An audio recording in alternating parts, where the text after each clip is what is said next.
Hi hello friends, welcome back to our channel.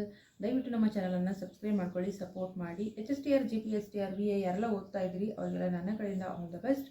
So motivation with study, ಗೃಹಿಣಿಯರು ಮತ್ತು ಮಕ್ಕಳೊಂದಿಗಿರೋರು, ಆಮೇಲೆ ಏನಪ್ಪ ಅಂತಂದರೆ ವರ್ಕಿಂಗ್ ವುಮೆನ್ಸು, ಆಮೇಲೆ ವರ್ಕಿಂಗ್ ಗಂಡು ಮಕ್ಕಳು ಕೂಡ ಪ್ರೈವೇಟ್ ಎಲ್ಲ ವರ್ಕ್ ಮಾಡ್ತಾ ಇರ್ತಾರೆ, ಓದಬೇಕು ಅನ್ನೋ ಆಸೆ ಕೂಡ ಇರುತ್ತೆ, ಸಂಸಾರದ ಜವಾಬ್ದಾರಿ ಕೂಡ ಓದ್ತಿರ್ತಾರೆ. ಅವರೆಲ್ಲ ಹೇಗೆ ಓದಬೇಕು, ಯಾವ ರೀತಿ ಸಮಯವನ್ನು ತಗೊಳ್ಬೇಕು ಅಂತ ನಾನು ಪ್ರತಿಯೊಂದು ವಿಡಿಯೋಗಳಲ್ಲೂ ಕೂಡ ಅಪ್ಲೋಡ್ ಮಾಡ್ತಾ ಹೋಗ್ತಿದ್ದೀನಿ. ಸೊ ಇದು ನನ್ನ 15ನೇ ವಿಡಿಯೋ ಆಗಿರೋದ್ರಿಂದ ವಿಡಿಯೋ ಸರಣಿ 15 ದಯವಿಟ್ಟು ನೋಡಿ. ಅದ್ರ ಜೊತೆಗೆ ಹೇಗೆ ಓದಬೇಕು, ಯಾವ ರೀತಿ ನೆನಪಿಟ್ಕೊಳ್ಬೇಕು, ಯಾವ ರೀತಿ ಬರಿಬೇಕು ಅನ್ನೋದನ್ನು ಕೂಡ ನಾನು ಪ್ರತಿ ವಿಡಿಯೋದಲ್ಲಿ ಹೇಳ್ತಾ ಹೋಗ್ತಾ ಇರ್ತೀನಿ. ಇವತ್ತು ಕೂಡ ನಾನು ಗಂಗರ ಬಗ್ಗೆ ಹೇಳಿಕೊಟ್ಟಿದ್ದೀನಿ. ಗಂಗರು ಅಂತ ಬಂದಾಗ ಕ್ರಿಸ್ತಶಕ 350ರಿಂದ 1004ರವರೆಗೆ ಆಳ್ವಿಕೆ ಮಾಡಿದಂಥ ಮನೆತನ ಗಂಗ ಮನೆತನ.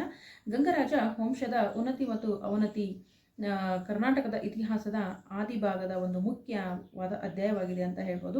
ಗಂಗ ವಂಶದ ಸ್ಥಾಪಕರು ಎಲ್ಲಿಂದ ಬಂದವರು ಅಂದರೆ ಇಕ್ಷ್ವಾಕ್ ವಂಶದವರು ಅಂತ ನಾವು ಈಗಾಗಲೇ ಓದಿರ್ತೀವಿ. ಕುವಲಾಲ, ತಲಕಾಡು, ಮಾನ್ಯಪುರ, ಈಗಿನ ಮಣ್ಣೆ ಅಥವಾ ನೆಲಮಂಗಲ, ಬೆಂಗಳೂರು ಗ್ರಾಮಾಂತರ ಜಿಲ್ಲೆಗಳಿಂದ ರಾಜ್ಯವನ್ನು ಆಳಿದ್ರು ಅಂತಕ್ಕಂಥದ್ದು. ದಡಿಗನಿಂದ ಪ್ರಾರಂಭವಾದಂಥ ಗಂಗಾವಳಿ ರಾಜ್ಯವು ಸುಮಾರು 27 ಮಂದಿ ರಾಜ್ಯರಿಂದ ಆಳಲ್ಪಟ್ಟಿತು. ದಡಿಗ ಅಂತ ನಾವು ಹೇಳ್ತೀವಿ. ಈ ಗಂಗಾ ಮನೆತನದ ಸ್ಥಾಪಕರು ಯಾರು ಅಂತ ಕೇಳಿದಾಗ ದಡಿಗ ಅಂತ ಹೇಳ್ತೀವಿ. ಸೊ ಅವರಿಂದ ಪ್ರಾರಂಭವಾದಂಥ ಈ ಗಂಗಾವಳಿ ಮುಂದೆ ಏನಪ್ಪ ಅಂತಂದರೆ 27 ರಾಜ್ಯಗಳಿಂದ ಆಳಲ್ಪಡ್ತದೆ. ದುರ್ವಿನಿತ ಗಂಗಾರಸರಲ್ಲಿ ಪ್ರಸಿದ್ಧನಾದವನು. ಈಗ ನಿಮಗೆ ಪ್ರಶ್ನೆ ಹೇಗೆ ಬರ್ಬೋದು ಅಂತಂದರೆ, ಗಂಗರ ಒಂದು ಪ್ರಸಿದ್ಧ ಅರಸ ಯಾರು ಅಂತ ಬಂದಾಗ ನೀವು ದುರ್ವಿನಿತ ಅಂತ ಹೇಳಬೇಕಾಗ್ತದೆ. ಸೊ ಇದು ನಿಮಗೆ ಮಲ್ಟಿಪಲ್ ಆಗಿ ಬರ್ಬೋದು, ಅಥವಾ ಗಂಗರ ಆಡಳಿತದ ಬಗ್ಗೆ ಬರೀರಿ ಅಂತ ಬರ್ಬೋದು, ಗಂಗರ ರಾಜ್ಯ ಮನೆತನದಲ್ಲಿ ಪ್ರಸಿದ್ಧವಾದಂಥ ಅರಸ ಯಾರು ಅಂತ ಬರ್ಬೋದು, ಅಥವಾ ಗಂಗರ ಸಂಸ್ಥಾಪಕ ಯಾರು ಅಂತನಾದರೂ ಬರ್ಬೋದು, ಅಥವಾ ಎಷ್ಟು ಜನ ಆಳಿದ್ರು, ಒಂದು 4 ಹೆಸರುಗಳನ್ನ ಹೇಳ್ರಿ, ಅಥವಾ ಗಂಗರ ರಾಜಧಾನಿಗಳು ಯಾವುವು ಅಂತಲೂ ಕೇಳ್ಬೋದು ಅಲ್ವಾ. ಈ ರೀತಿ ಪ್ರಶ್ನೆಗಳು ಉದ್ಭವ ಆಗ್ತವೆ. ಅಪ್ರತಿಮ ವೀರ ಹಾಗೂ ವಿದ್ವಾಂಸ, ದೀರ್ಘಕಾಲ ಆಳಿದ ಇವನು ತನ್ನ ರಾಜ್ಯವನ್ನು ಬಲಪಡಿಸಿಕೊಳ್ಳಲು ಪೊನ್ನಾಟವನ್ನು ಗೆದ್ದುಕೊಂಡನು. ಇವನು ಅನೇಕ ಕೆರೆಗಳನ್ನು ನೀರಾವರಿಗೆ ಕಟ್ಟಿಸಿದನು ಮತ್ತು ನಳಾಲ ತಾಮ್ರಪಟಗಳಿಂದ ತಿಳಿದು ಬರ್ತದೆ. ಅಂದರೆ ಈ ನಳಾಲ ಅಂತಕ್ಕಂಥ ತಾಮ್ರಪಟದಿಂದ ಏನಪ್ಪ ಅಂತಂದ್ರೆ ಇವರು ಏನೇನು ಮಾಡಿದ್ರು ಅನ್ನೋ ಇವರ ಸಾಧನೆಗಳು ಕೂಡ ತಿಳಿದು ಬರ್ತಾವ ಅಂತಕ್ಕಂಥದ್ದು. ಈತನು ಅಂತಂದ್ರೆ ದುರ್ವಿನಿತ. ಇವರು ಏನಪ್ಪ ಅಂತಂದ್ರೆ ಸಾಹಿತ್ಯ ಪ್ರೇಮಿಯಾಗಿದ್ರು, ಜೊತೆಗೆ ಸ್ವಂತ ಸಂಸ್ಕೃತ ಮತ್ತು ಕನ್ನಡ ಭಾಷೆಯಲ್ಲಿ ಸಾಹಿತ್ಯ ಕೂಡ ರಚಿಸಿದ್ದಾರೆ.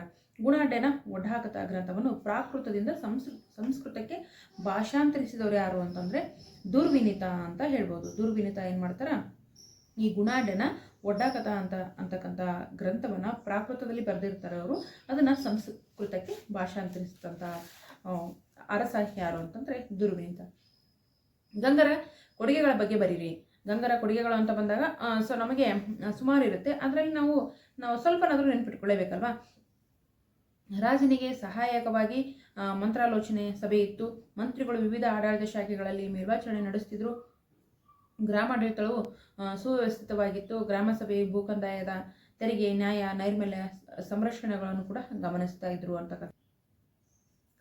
ಸೊ ಏನಪ್ಪ ಅಂತಂದರೆ ಇಲ್ಲಿ ಭೂಕಂದಾಯ, ತೆರಿಗೆ, ನ್ಯಾಯ, ನೈರ್ಮಲ್ಯ ರಕ್ಷಣೆಗಳನ್ನು ಗಮನಿಸ್ತಾ ಇದ್ರು. ಯಾರು? ಗ್ರಾಮ ಸಭೆಯ ಒಂದು ಸಭಾಧ್ಯಕ್ಷರಾಗಿರ್ಬೋದು. ಅಂದರೆ ಆಡಳಿತವನ್ನು ಭಾಗಗಳಾಗಿ ಮಾಡ್ತಾ ಇದ್ರು. ಇವರು ಕಸುಬುಗಳಂತ ಬರ್ಬೋದು, ಕಮ್ಮಾರಿಕೆ, ಕುಮ್ಮಾರಿಕೆ, ನೇಕಾರಿಕೆ, ಇವರ ಒಂದು ಕಾಲದಲ್ಲಿ ನೇಯ್ಕೆ ಮಾಡೋದು ಇವು ಕಾಲದಲ್ಲಿ ಇದ್ವು ಅಂತಕ್ಕಂಥದ್ದು. ಗಂಗರ ಕೊಡುಗೆಗಳಂತ ಬಂದಾಗ ಗಂಗರ ಕಾಲದ ಸಮಾಜವು ಹಲವು ಪಂಗಡ ಜಾತಿಗಳಾಗಿ ವಿಭಜಿತವಾಗಿದ್ದರೂ ಪರಾವಲಂಬಿಗಳಾಗಿದ್ದರು ಅಂತಕ್ಕಂಥದ್ದು. ಪಿತೃಪ್ರಧಾನ ಅವಿಭಕ್ತ ಕುಟುಂಬ ಪದ್ಧತಿ ಸಾಮಾನ್ಯವಾಗಿತ್ತು. ಸಮಾಜದಲ್ಲಿ ಸತ್ಯಶೀಲತೆ ಮತ್ತು ಸ್ವಾಮಿನಿಷ್ಠೆ, ಶೌರ್ಯ, ತಾಳ್ಮೆ ಎಂಬ ಸಾಮಾಜಿಕ ಮೌಲ್ಯಗಳು ಪ್ರಭಾವಿಯಾಗಿದ್ವು ಅಂತಕ್ಕಂಥ. ಅಂದರೆ ಜಾಸ್ತಿ ಒತ್ತಿತ್ತು ಅದಕ್ಕೆಲ್ಲ. ಪಿತೃಪ್ರಧಾನ ಕುಟುಂಬಕ್ಕೆ, ಅವಿಭಕ್ತ ಕುಟುಂಬಕ್ಕೆ, ಮತ್ತು ಸತ್ಯಶೀಲತೆ, ಸ್ವಾಮಿನಿಷ್ಠೆ ಅಂದರೆ ಬೇರೆಯವರಿಗೆ ಏನಪ್ಪ ಅಂತಂದರೆ ಮರ್ಯಾದೆ ಕೊಡೋದು ಅಂತ ಹೇಳ್ತೀವಲ್ಲ ಆ ರೀತಿ. ಶೌರ್ಯ ಮತ್ತು ತಾಳ್ಮೆ ಎಂಬ ಇವೆಲ್ಲ ಮೌಲ್ಯಗಳನ್ನು ಕೂಡ ಗಂಗರು ಅಳವಡಿಸ್ಕೊಂಡಿದ್ರು. ಇವರು ಚೈತ್ಯಾಲಯಗಳು, ದೇವಾಲಯ, ಮಠ ಹಾಗೂ ಅಗ್ರಹಾರಗಳು ಅಲ್ಲಿ ಏನು ಮಾಡ್ತಾ ಇದ್ರು, ಶಿಕ್ಷಣವನ್ನು ನೀಡ್ತಾ ಇದ್ರು. ಶಿಕ್ಷಣದ ಕೇಂದ್ರಗಳಾಗಿದ್ವು. ಉನ್ನತ ವಿದ್ಯಾಭ್ಯಾಸಕ್ಕೆ ಬ್ರಹ್ಮಪುರಿ ಎಂಬ ಘಟಿಕಾ ಸ್ಥಾನಗಳು ಕೂಡ ಇದ್ವು. ತಲಕಾಡು, ಶ್ರವಣಬೆಳಗೊಳ, ಬಂಕಾಪುರದಲ್ಲಿ ಏನಪ್ಪ ಅಂತಂದ್ರೆ ಪೆರೂರುಗಳನ್ನು ಕೂಡ ಜ್ಞಾನಾರ್ಜನೆಯ ಕೇಂದ್ರಗಳೆಂದು ಹೆಸರಿಸಲಾಗ್ತದೆ ಅಂತಕ್ಕಂಥದ್ದು. ಗಂಗರು ಜೈನ ಮತಾವಲಂಬಿಗಳಾಗಿದ್ದರಿಂದ ಜೈನ ಮತವು ಅಭಿವೃದ್ಧಿಗೆ ಬಂತು. ಈ ಗಂಗರು ಯಾವ ಮತಾವಲಂಬಿ ಏನಂತಂದ್ರೆ ಜೈನ ಮತಾವಲಂಬಿ ಅಂತಕ್ಕಂಥದ್ದು ನಮಗೆ ಗೊತ್ತಿರಬೇಕು. ಸೊ ಪೂಜ್ಯಪಾದ ವಜ್ರನಂದಿ, ಅಜಿತಸೇನ ಮುಂತಾದವರುಗಳಿಂದ ಈ ಧರ್ಮವು ಜನಪ್ರಿಯವಾಯಿತು. ಅಲ್ಲದೆ ಶ್ರವಣಬೆಳಗೊಳದಲ್ಲಿ ಎಷ್ಟು ಅಡಿ ಇದೆ? 58 ಅಡಿ ಏಕಶಿಲಾ ಗೊಮ್ಮಟೇಶ್ವರನ ಪ್ರತಿಮೆಯನ್ನು ಸ್ಥಾಪನೆಗೊಳಿಸಿದ್ದು ಕೂಡ ಈ ಗಂಗರ ಒಂದು ಆಳ್ವಿಕೆಯ ಸಂದರ್ಭದಲ್ಲಿ. ಅತ್ಯಂತ ಪ್ರಸಿದ್ಧವಾದ ಒಂದು ಏಕಶಿಲಾ ಗೊಮ್ಮಟೇಶ್ವರ, ನೀವೆಲ್ಲ ನೋಡಿರ್ತೀರ. ಇದು 12 ವರ್ಷಗಳಿಗೊಮ್ಮೆ ಮಹಾಮಸ್ತಭಿಷೇಕವನ್ನು ಕೂಡ ಮಾಡ್ತಾರೆ. ಎಷ್ಟು ವರ್ಷಗಳಿಗೊಮ್ಮೆ? 12 ವರ್ಷಗಳಿಗೊಮ್ಮೆ ಗೊಮ್ಮಟೇಶ್ವರನಿಗೆ ಇಂದಿಗೂ ಕೂಡ ಅದು ಚಾಲ್ತಿಯಲ್ಲಿ ಇದೆ.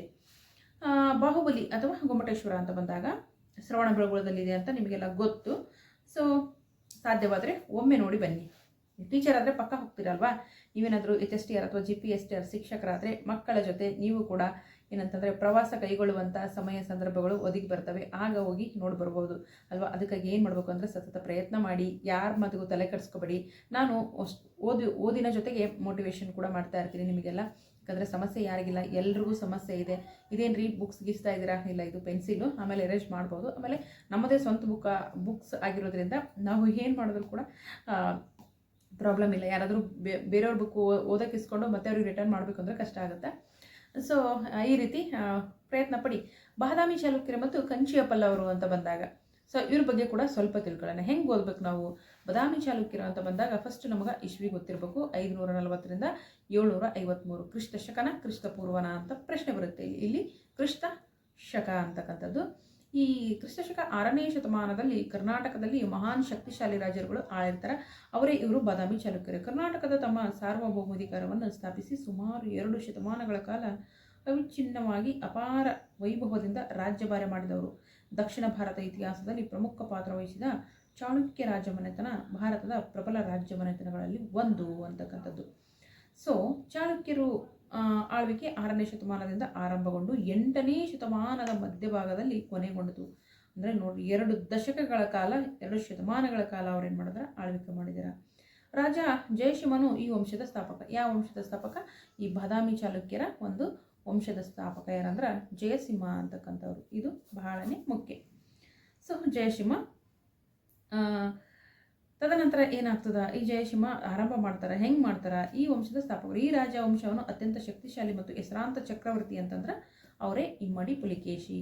ಹೆಸರಾಂತ ಮತ್ತು ಶಕ್ತಿಶಾಲಿ ಅರಸ ಯಾರು? ಪ್ರಸಿದ್ಧ ಅರಸ ಅಂತ ಕರಿತೀವಿ. ಅವ್ರು ಯಾರಪ್ಪ ಅಂತಂದ್ರೆ ಇಮ್ಮಡಿ ಪುಲಿಕೇಶಿ. ಗಂಗರು, ಕದಂಬರು ಮತ್ತು ಅಳುಪರನ್ನು ಗೆದ್ದು ಈತನು ತನ್ನ ಚಕ್ರಾಧಿಪತ್ಯವನ್ನು ವಿಸ್ತರಿಸಿದರು. ಯಾರು ಈತನು ಅಂತಂದ್ರೆ ಇಲ್ಲಿ ಇಮ್ಮಡಿ ಪುಲಿಕೇಶಿ.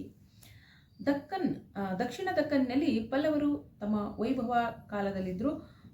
ಮತ್ತೇನಪ್ಪ ಅಂತಂದ್ರೆ ದೊರೆ ಮಹೇಂದ್ರ ವರ್ಮನು ಪುಲಿಕೇಶಿಯ ಪರಮಾಧಿಕಾರತ್ವವನ್ನು ಒಪ್ಪಿಕೊಳ್ಳದ ಕಾರಣ ಪುಲಿಕೇಶಿಯು ಆತನನ್ನು ಸೋಲಿಸ್ತಾನ. ಉತ್ತರ ಭಾರತವನ್ನು ಆಳುತ್ತಿದ್ದಂಥ ಹರ್ಷವರ್ಧನನ್ನು ನರ್ಮದಾ ನದಿ ದಂಡೆ ಮೇಲೆ ಸೋಲಿಸಿ ಅಥವಾ ತಡೆಗಟ್ಟಿ ಸೋಲಿಸ್ತಾರ. ಅಲ್ಲಿ ದಕ್ಷಿಣ ಪತೇಶ್ವರ ತ್ರಿಸಾಗರಗಳಿಂದಾವೃತ್ತವಾದ ಪ್ರದೇಶದ ಅಧಿಪತಿ ಅಂತ ಬಿರುದಾಂಕಿತರಾಗ್ತಾರೆ. ಯಾರು? ಹರ್ಷವರ್ಧನ? ಖಂಡಿತ ಅಲ್ಲ, ಇಮ್ಮಡಿ ಪುಲಿಕೇಶಿ ಅಂತಕ್ಕಂಥದ್ದು. ಇಮ್ಮಡಿ ಪುಲಿಕೇಶಿ ಹರ್ಷವರ್ಧನ ಸೋಲಿಸ್ತಾರ. ಈಗೊಂದು ಏನಪ್ಪ ಅಂತಂದ್ರೆ ಒಂದು ಬಿರುದನ್ನು ಕೂಡ ಪಡ್ಕೊಳ್ತಾರೆ. ಇಮ್ಮಡಿ ಪುಲಿಕೇಶಿಗೆ ತನ್ನ ಚಕ್ರಾಧಿಪತ್ಯವೆಲ್ಲವನ್ನು ಒಂದೇ ಕೇಂದ್ರದಿಂದ ಆಳಲು ಸಾಧ್ಯವಾಗಲಿಲ್ಲ. ಅದಕ್ಕೆ ಏನು ಮಾಡ್ತಾರೋ ಅಂತಂದ್ರೆ ತಮ್ಮ ತಮ್ಮಂದಿರಾದಂಥ ಕುಬ್ಜ ವಿಷ್ಣುವರ್ಧನನ ವೆಂಗಿಗೆ ಕಳಿಸ್ತಾರೆ. ವೆಂಗಿಯ ಚಾಲುಕ್ಯರು ಅಂತ ಕೂಡ ಹೆಸರಾಗ್ತದೆ ನೋಡ್ರಿ, ವೆಂಗಿ. ಆಮೇಲೆ ಜಯಸಿಂಹನನ್ನು ಗುಜರಾತ್ ಪ್ರಾಂತ್ಯದ ಅಧಿಕಾರಿಯನ್ನಾಗಿ ನೇಮಿಸ್ತಾರೆ. ಮುಂದಿನ ವರ್ಷಗಳಲ್ಲಿ ಇದು ವೆಂಗಿಯ ಚಾಲುಕ್ಯರು ಎಂಬ ಹೆಸರಲ್ಲಿ ಸುಮಾರು 5 ಶತಮಾನಗಳ ಕಾಲ ರಾಜ್ಯಭಾರ ನಡೆಸ್ತು ಅಂತಕ್ಕಂಥದ್ದು. ಉಯೆನ್ಸ್ತಾಂಗ್. ಈ ಉಯೆನ್ಸ್ತಾಂಗ್ ಬಗ್ಗೆ ನಿಮ್ಗೆ ಗೊತ್ತಿರ್ತದೆ. ಏನು ಬರ್ದಾರವರು? ಉಯೆನ್ಸ್ತಾಂಗ್ ಅಂತಕ್ಕಂಥವ್ರು CUKನ ಅಲ್ವಾ? CUKನ ಪುಸ್ತಕವನ್ನು ಕೂಡ ಬರೆದಿದ್ದಾರೆ ಅವರು. ಹೌದಾ? ಉಯೆನ್ಸ್ತಾಂಗನು ಚಾಳುಕ್ಯ ರಾಜಧಾನಿಗೆ ಭೇಟಿ ನೀಡಿದನು. ಇಮ್ಮಡಿ ಪುಲಿಕೇಶಿ ಮತ್ತು ಚಾಲುಕ್ಯ ರಾಜ್ಯದ ಬಗ್ಗೆ ವಿವರಗಳನ್ನು ನೀಡಿದ್ದಾನೆ. ದೊರೆಯು ನ್ಯಾಯವಾದಿ ಹಾಗೂ ಕರುಣಾಳುವಾಗಿದ್ದನು. ಸೈನ್ಯವು ಶಿಸ್ತಿನಿಂದ ಕೂಡಿತ್ತು. ಸೈನಿಕರು ಮರಣಕ್ಕೆ ಎದರದೆ ಮೈ ಮರೆತು ಕಾದಾಡ್ತಿದ್ರು ಅಂತ ಕೂಡ ಹೇಳ್ತಾರೆ.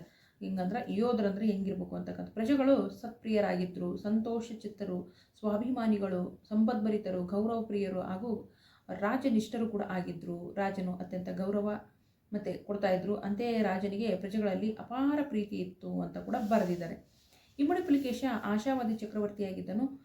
ವಿದೇಶಿ ದೊರೆಗಳೊಂದಿಗೂ ಕೂಡ ಸ್ನೇಹಮಯ ಸಂಬಂಧವನ್ನು ಈತನು ಹೊಂದಿದ್ದನು. ಪರ್ಷಿಯನ್ ದೊರೆಯಾದಂಥ ಈ ಪರ್ಷಿಯನ್ ದೊರೆಯಾದ ಇಮ್ಮಡಿ ಪುಲಿಕೇಶಿ ಏನು ಮಾಡ್ತಾನೆ?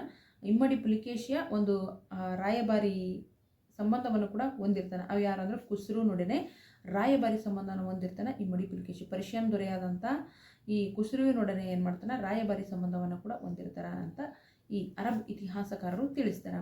ಕೆಲವು ವರ್ಷಗಳ ನಂತರ ತನ್ನ ತಂದೆಯಾದಂಥ ಮಹೇಂದ್ರವರ್ಮನಿಗೆ ಉಂಟಾದ ಸೋಲಿಗೆ ಪಲ್ಲವರ ದೊರೆಯಾದ ಪ್ರಥಮ ನರಸಿಂಹನನ್ನು ಚಾಲುಕ್ಯರ ಮೇಲೆ ಸೇಡು ತೀರಿಸಿಕೊಂಡು ಚಾಲುಕ್ಯ ರಾಜ್ಯವನ್ನು ಆಕ್ರಮಿಸಿ ವಾತಾಪಿಯನ್ನು ವಶಪಡಿಸಿಕೊಂಡು ಚಾಲುಕ್ಯರ ಕಡೆಯ ದೊರೆ ಕೀರ್ತಿವರ್ಮನ ಕಾಲದಲ್ಲಿ ರಾಷ್ಟ್ರಕೂಟರು ಈ ಸಾಮ್ರಾಜ್ಯವನ್ನು ಆಕ್ರಮಿಸಿಕೊಂಡ್ರು. ಈ ಏನಪ್ಪ ಅಂತಂದ್ರೆ ಚಾಲುಕ್ಯರ ಮೇಲೆ ಕೂಡ ಏನಪ್ಪ ಅಂತ ಇವರಿಗೆ ಸಿಟ್ಟಿರ್ತದೆ. ಹಂಗಾಗಿ ನರಸಿಂಹವರ್ಮನನ್ನು ಸೋಲಿಸ್ತಾರ. ಕೀರ್ತಿವರ್ಮನ ಕಾಲದಲ್ಲಿ ಈ ಸಾಮ್ರಾಜ್ಯವನ್ನು ಆಕ್ರಮಿಸಿಕೊಳ್ತಾರ ಅಂತಕ್ಕಂಥದ್ದು.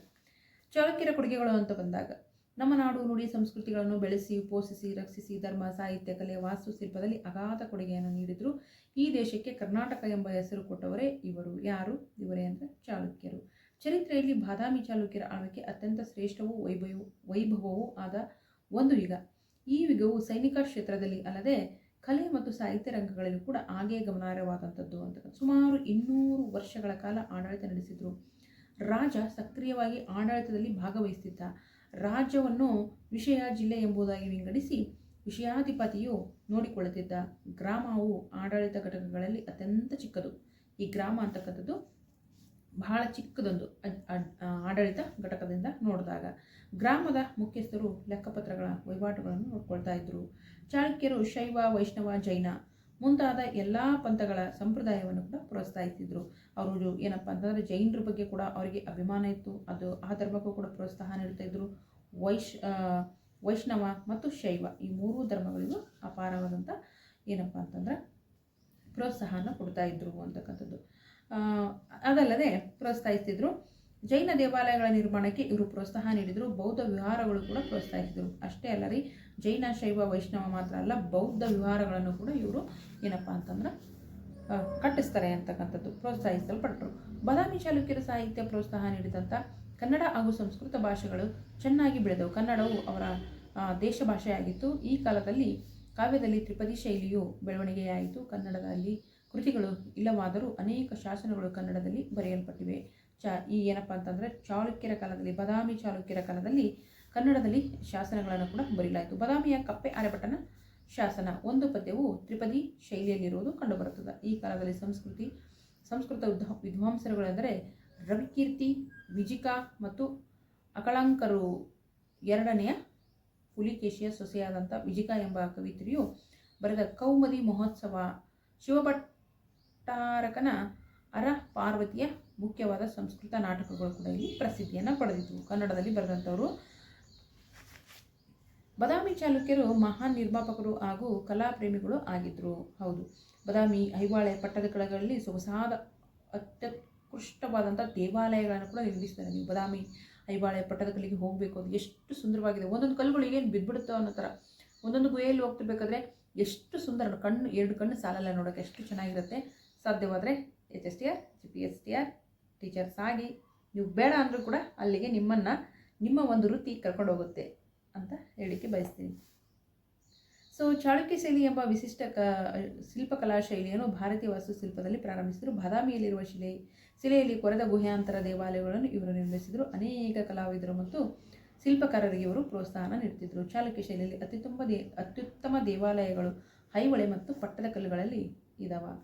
ವಾಸ್ತುಶಿಲ್ಪದ ತೊಟ್ಟಿಲುಗಳು ಅಂತ ತೊಟ್ಟಿಲು ಅಂತ ಯಾವುದನ್ನು ಕರೀತಾರೆ ಅಂತಂದರೆ ಐಹೊಳೆಯನ್ನು. ಸೊ ಇದು 1 ಮಾರ್ಕ್ ಕ್ವಶನ್ ಆಗ್ಬೋದು, ಮಲ್ಟಿಪಲ್ ಕ್ವಶನ್ ಆಗಿ ಬರ್ಬೋದು. ಇದು ಸಾಕಷ್ಟು ಹಿಂದಿನ ಎಕ್ಸಾಮ್ಗಳಲ್ಲಿ ಕೇಳಿದ್ದಾರೆ. ವಾಸ್ತುಶಿಲ್ಪಗಳ ತೊಟ್ಟಿಲು ಅಂತ ಯಾವುದನ್ನು ಕರೀತಾರೆ ಅಂದರೆ ಐಹೊಳೆ, ನೆನಪಿಟ್ಕೊಳ್ಳಿ. ದೇವಾಲಯ ವಾಸ್ತುಶಿಲ್ಪದ ಕ್ರಮಸರಣಿ ವಿಕಾಸದಲ್ಲಿನ ಪ್ರಯೋಗಗಳನ್ನು ಕೂಡ ಇಲ್ಲಿ ನಡೆಸಲಾಗ್ತದೆ ಅಂತಕ್ಕಂಥದ್ದು. ಸೊ ಈ ರೀತಿಯಾಗಿ ನಿಮಗೆ ಯಾವ ಥರ ವಿಡಿಯೋ ಬೇಕು ಅನ್ನೋದನ್ನು ಕೂಡ ನನಗೆ ಕಮೆಂಟ್ ಮೂಲಕ ತಿಳಿಸಿ. ಖಂಡಿತ ನನ್ನ ಕೈಲಾದಷ್ಟು ಸಹಾಯ ನಿಮಗೆ ಮಾಡ್ತೀನಿ. ಬೇರೆಯವ್ರ ಬಗ್ಗೆ ತಲೆ ಕೆಡಿಸ್ಕೊಬೇಡಿ. ಯಾರೇನಾದರೂ ಅಲ್ಲಿ ಯಾರೇನಾದರೂ ಬಿಡುವಿನ ಸಮಯದಲ್ಲಿ, ಮಕ್ಕಳು ಶಾಲೆಗೆ ಹೋದಂಥ ಸಮಯದಲ್ಲಿ, ಮನೆಯವರು ಆಫೀಸ್ಗೆ ಹೋದಂಥ ಸಮಯದಲ್ಲಿ, ನಿಮ್ಮ ಕೆಲಸ ಮುಗಿದಂಥ ಸಮಯದಲ್ಲಿ ಎಷ್ಟಾಗುತ್ತೋ ಅಷ್ಟು ಸ್ಟಡಿ ಮಾಡಿ. ಎಲ್ರಿಗೂ ಒಳ್ಳೆಯದಾಗಲಿ.